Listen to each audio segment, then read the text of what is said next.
गांव बरगदपुर के किनारे एक पुराना हवेली नुमा घर था जिसे लोग काली हवेली कहते थे। दशकों से वहां कोई नहीं रहता था।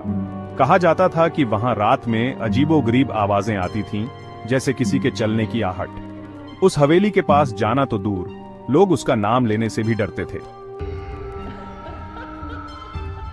पिछले कुछ दिनों से गांव में गायब हो रहे बच्चों की खबरें आम हो गई थीं। लोगों को लगता था कि इसका काली हवेली से कोई न कोई संबंध है, लेकिन कोई भी सच जानने की हिम्मत नहीं करता था।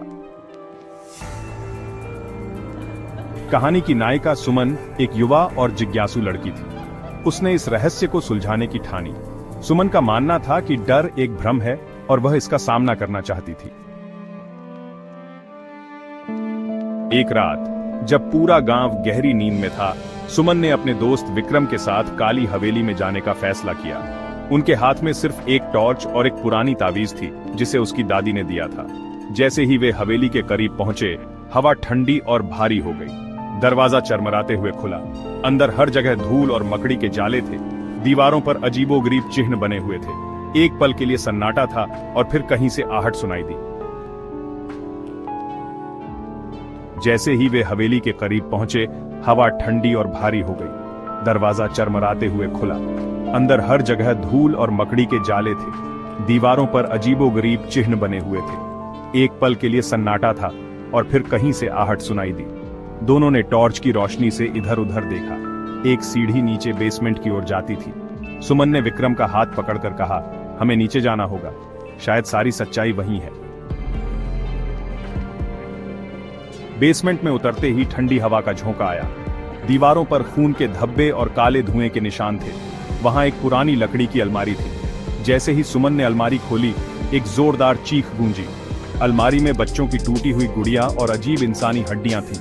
अचानक से पूरी हवेली गूंज उठी।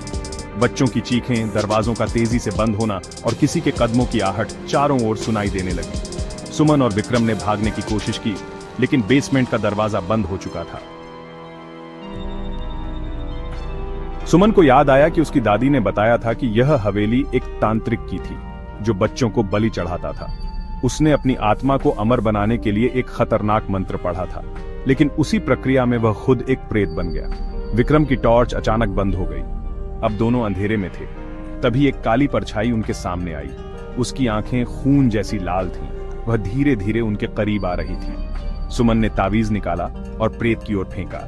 तावीज के गिरते ही तेज रोशनी हुई और प्रेत चिल्लाने लगा, लेकिन प्रेत की शक्ति इतनी ज्यादा थी कि वह पूरी तरह खत्म नहीं हुआ। सुमन ने विक्रम को हाथ पकड़कर कहा, हमें यहां से निकलना होगा। किसी तरह उन्होंने दरवाजा खोला और हवेली से बाहर भागे। गांव लौटने के बाद सुमन ने सरपंच को पूरी कहानी सुनाई। गांव वालों ने मिलकर हवेली को आग के हवाले कर दिया, लेकिन सुमन को आज भी रात में वह आहट सुनाई देती है।